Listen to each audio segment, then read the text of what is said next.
truth of the matter is that most people don't realize that the majority of people suffer their first major heart attack on Monday morning between 8 a.m. and 9 a.m. People getting ready to go to jobs that they don't like, jobs that are making them sick. What is it that you could love doing 7 days a week that'll bring a smile to your face? Think about that. You've got to start saying yes to your life. You've got to start saying yes to your dreams, yes to your unfolding future, yes to your potential.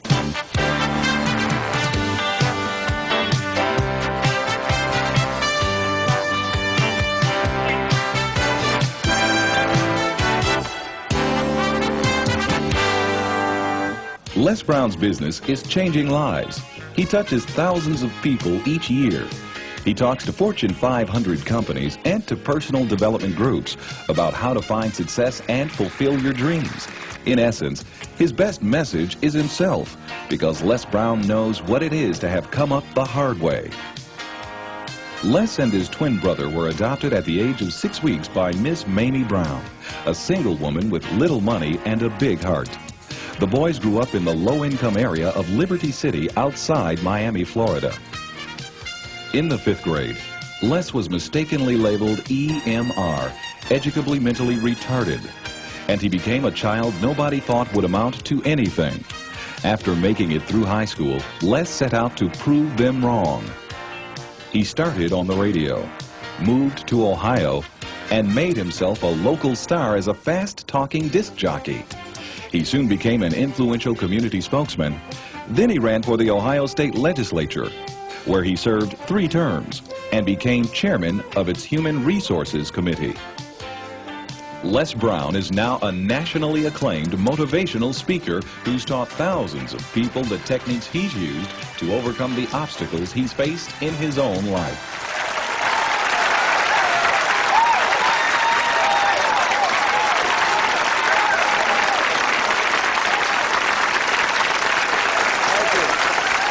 Thank you very much. Thank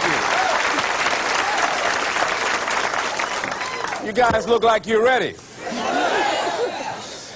Repeat after me, please. This is my decade. This is my decade. You know, every year I used to say, this is my year. But ladies and gentlemen, one good year won't be enough for me. How many of you can use a good decade? Raise your hands, please. Fantastic. All right, now, here's what I want to do. I want to share with you how you can begin to make this your decade. How many of you know within yourself, if you ask yourself the question, have I done all that I'm capable of doing or being and living up to my potential, how many of you have to really answer, no, I have not done all that I can do? Raise your hands, please. Okay, very good. Now, here's what we know. That people don't do what they know in life, but what they do is they operate within the context of the vision they have of themselves. So what I want to share with you is how to begin to get a larger vision of yourself and how to begin to make this your decade. Because in order to do that, it's going to be very challenging. It's going to require a lot of work on your part, an ongoing process of personal and professional self-mastery. And it's going to require that you begin to see yourself worthy of the requirements in terms of effort, in terms of commitment, in terms of action, in terms of preparation, or whatever it is that you need to do in order to take your life where you want to take it. So one of the first things I ask you to do is I want you to look at your life right now and think about something that's important to you, something that gives your life a sense of value. Think about something that you'd like to have, or something you'd like to create for you or your family or for society. I want you to hold this thought in mind. Now, one of the first things I want you to do is don't worry about the inner conversation that you're going to have. Don't worry about how you're going to do it. That's going to come. You're going to develop a plan of action. You will find the way. You'll become the kind of person that can attract the people, the resources, and everything you need in order to make that become reality. But I want you to be mindful of your inner conversation. I remember once I was sitting in an audience, and Zig Ziglar, who I consider one of the greatest motivational speakers on the planet, he was giving a speech. And I was out in the audience, and I saw him going back and forth, and within myself I said, I'd like to do that. I can do that. And I leaned over to the guy next to me. I said, how much do they pay him to do that? And he said, $5,000. I said, I know I can do that. And I admired him. And then On the way home, when I was driving from Tampa, Florida, back to Miami, Florida, my inner conversation kicked in, and it said, Les Brown, you can't do that. You don't have a college education. Les Brown, you can't do that. You don't have the money. You don't have the contacts. You've never worked for a major corporation. What makes you think that you can make more in 1 hour talking than you've made working for a whole month? Now, I want to ask you a question. How many of you have ever thought about something you wanted to do, and you talked you out of it? Raise your hand, please. That inner conversation, ladies and gentlemen, is the reason that most people take their greatness, take their ideas to the graveyard with them. You know, the wealthiest place on the planet, a minister said recently, and it was so true, is not the gold mines in the various areas of the world or the diamond mines. The wealthiest place on the planet is the graveyard.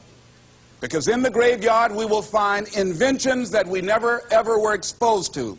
Ideas, dreams that never became reality, hopes and aspirations that were never acted upon, because most people allow that inner conversation, for whatever reason, to keep them from ever pursuing their goals. So let us begin to look at what's required in order to make this our decade. Why is it that most people don't ever reach their goals or live up to their true potential? One is fear. And there are only two kinds of fears that we're born with: the fear of falling and the fear of a loud sound. All other fears we learn, like the fear of failure. The next is the fear of success. That's one of the major challenges I had to deal with. I was working on a major project, and after it began to grow and it was extremely successful, I panicked and I walked away from it and gave it to someone else because I didn't believe that I could handle it. The other thing that keeps most people from reaching their goals is that a lot of people become comfortable. They stop growing. They stop wanting anything. They become satisfied. They stop looking at ways in which they can improve themselves. They stop putting things in front of them. I was reading something by a great man, George Bernard Shaw, and he said something to the effect that to have succeeded is to have finished one's business on earth. Like the male spider who is killed by the female spider the moment he has succeeded in his courtship. And he goes on to say, I like a state of continual becoming with a goal in front and not behind. I remember after giving a speech at a major corporation, a gentleman came up to me who was up in years, and he said, you know, that's real great motivation for you young guys, but I've done all my work. There's nothing else for me to do. I said, oh, yes. You've got a lot to give. You have a lot to offer. The fact that you're still here means that your business is not through yet. The other thing that keeps us from reaching our goal is not feeling worthy. That's where a lot of people get stuck. Because, see, when you don't feel worthy of your goal, you'll begin to unconsciously engage in self-destructive behavior, like procrastinating, constantly putting things off, squandering your time, and that's what life is made of. Something else that keeps us from reaching our goal, and that is many times because we spend so much time complaining and blaming everybody or everything. I'm reminded of a friend of mine who talked about the fact that one day he was walking by this house and some people were sitting on a porch, and there was a dog on the porch, and this dog was just moaning and groaning. So he was curious, and he asked the owner, he said, why is this dog moaning and groaning? And the owner said, because he's laying on a nail. He said, well, why doesn't he get off? He says, it's not hurting bad enough for him to get off.